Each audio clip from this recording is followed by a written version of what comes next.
আওয়ামী লীগের বিচার ও রাজনৈতিক কার্যক্রম নিষিদ্ধ, চলমান সংস্কার এবং গণপরিষদ নির্বাচনের দাবিতে বিক্ষোভ মিছিল করেছে জাতীয় নাগরিক পার্টির বৃহত্তর তেজগাঁও ও শেরে বাংলা নগর জোন।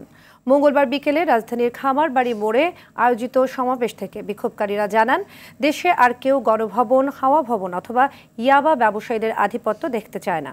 যে আওয়ামী লীগ মুক্তিযুদ্ধের আকাঙ্ক্ষাকে লুটপাট করে ক্ষমতায় টিকেছিল, তাদের আর এই বাংলায় পুনর্বাসন করতে দেওয়া হবে না।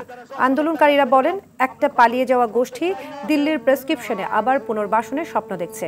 কিছু কিছু দল আওয়ামী লীগকে মিছিল করার জন্য রাস্তা ভাড়া দিচ্ছে। এ সময় জাতীয় নাগরিক পার্টির সংগঠক ইমরান ইমন জানান, অভ্যুত্থানের পক্ষের শক্তি এখনো রাজপথে আছে। গণতন্ত্র প্রতিষ্ঠার প্রয়োজনে আবারও রাস্তায় নামার হুঁশিয়ারিও দেন তিনি। আবার সুসংগঠিত হয়ে গুপ্ত হামলা করার চেষ্টা করছে। আওয়ামী লীগ হচ্ছে দক্ষিণ এশিয়ার মধ্যে একটি অন্যতম সন্ত্রাসী সংগঠন। আমরা অতি দ্রুত সময়ের মধ্যে আওয়ামী লীগকে নিষিদ্ধ করার জন্য দুর্বার আন্দোলন করে তুলব।